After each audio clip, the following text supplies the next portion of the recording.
Farmers Market Day. Diyan dyan. Ayan.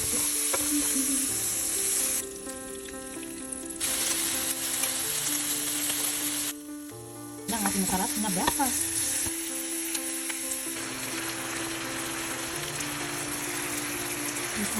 Tapos ito yung spoon pot. Ayun ang ating squid. Galamay. Hello lovelies! Kumustang lahat? Ito ang isa sa pinaka-importanteng bagahe na dinadala ko pagbalik at paggaling akong bakasyon. Kaya hindi ko talaga makakalimutan. Ito ay mamahalin galing sa duty free. So you wanna know what is this? Talagang balutin nito siya ng maayos. Para hindi mag-leak, hindi agoy. So, let's open it. Okay, may plastic na very strong. Kailangan kayo siyang balutin ng maayos. Para hindi tayo lapitan ng K9 dog sa airport. Ito ang pinakamasarap na alamang. Sa amin sa Cebu, ang tawag nito ay uyap. So this is 1 kilo each pack. Ayan.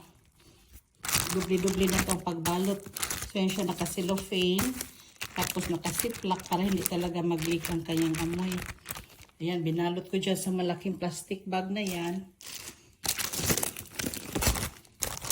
So this is 1 kilo each. I guess it's 120 peso a kilo. So $3. Almost $3. Or $2. Alam mo naman ito kano ito kamahal dito. And ito ilalagay ko lang sa freezer. So, ito ang special shrimp paste ng Cebu. Lagi siyang may kulay pink. Sa ibang probinsya sa Pilipinas, ang alamang ay walang kulay. Pag sa Cebu, may kulay siya pink. So, ito ay nilalagay ko sa pakbet. Ginigisa sa kamatis. Tapos minsan nilalagyan mo ng karne. Depende sa'yo kung anong luto ang gagawin mo. At lalong-lalo na pang sausawan sa mangga. So this is my 2 kilos of shrimp paste or tawag namin sa Cebu, uyap. Shrimp paste, bagoong alamang. Hindi ko na lang siya bubukso sa plastic. Diretso ko na siya sa freezer. Yan, nangamoy na nga. Thank you for watching, lovelies. Kayo ba ano ang dinadala nyo pag kayo galing sa bakasyon? Buti dito sa Amerika, pwede kang magdala ng dried fish, seafoods. Ang hindi lang pwedeng dalhin ay meat.